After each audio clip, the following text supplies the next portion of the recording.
Welcome to The Explainer. Today, we're diving into the story of an entrepreneur who's famous for betting it all. We're going to find out just how close Elon Musk came to losing everything, and how that one single moment of crisis really defined the empire he's building today. So let's just jump right in with a question that gets to the absolute heart of his story.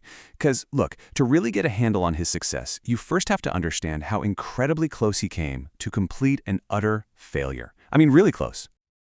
All right, let's rewind. The year is 2002. Musk had just made a fortune selling PayPal, and he's standing at this huge crossroads, a moment that would define his entire career. It was a real all-or-nothing decision. Think about it. He had a choice. He could have just taken the money, secured his wealth for life, kicked back on a beach somewhere, and never worked another day. But no. Instead, he gambled pretty much every single dollar on these visions that, let's be honest, most people thought were pure science fiction.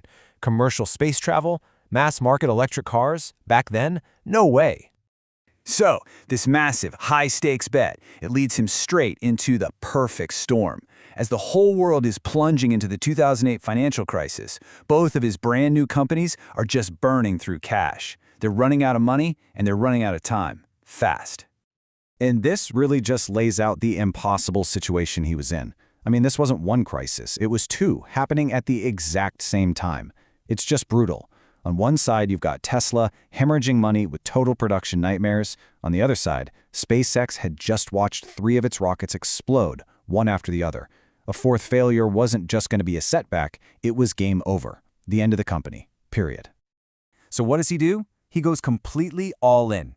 He's pouring his last, and I mean his last, personal funds into both companies.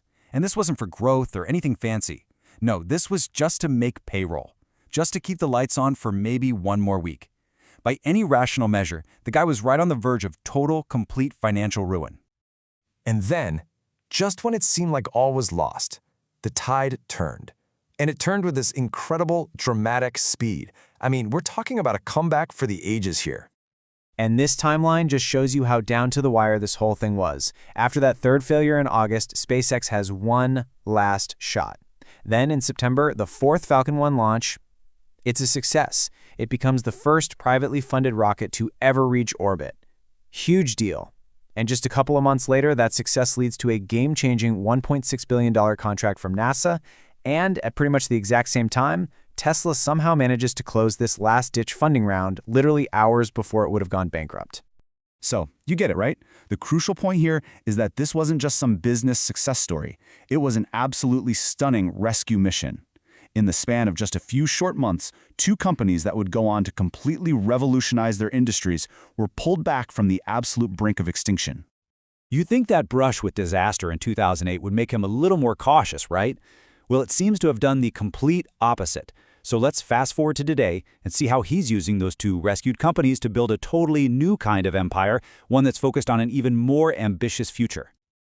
Okay, so a really clear sign of this new direction is how he's strategically aligning SpaceX and his AI company xAI.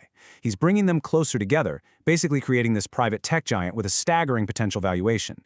He's combining space, satellites, and artificial intelligence all under one roof.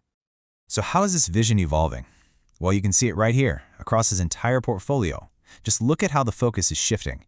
Tesla, it's becoming less about just selling cars and way more about AI and robotics. SpaceX is tying up with xAI to create this powerful synergy between, space hardware and artificial intelligence. Even Neuralink is moving out of pure research and into real-world applications. He's not just running separate companies anymore. He's building this totally interconnected ecosystem. So, what's the end game here? What is all this restructuring and integration actually pointing towards? Let's take a look at the grand vision. Okay, so the grand vision. It really seems to be about building an ecosystem that isn't bound by Earth. It all starts with reusable rockets, step 1. Those rockets, step 2, enable repeatable missions to Mars. But the real key, the game changer, is step 3, developing these incredibly powerful AI systems that can actually run in space powered by constant solar energy. This creates a whole new platform for humanity's expansion, maybe even enhanced by stuff like brain-computer interfaces. And ultimately, this all ties right back to that core mission that's been driving SpaceX from day one. See, this isn't just about building successful companies. For Musk, it's always been about pursuing a multiplanetary future for all of us. So think about that. From being literally hours away from total bankruptcy, Musk now commands an empire that's all about integrating AI, robotics, and space. His story is just this incredible example of how the biggest risks can lead to the biggest transformations. He totally reshaped the car and space industries by betting everything he had. The only question left is, what's he going to bet it all on next?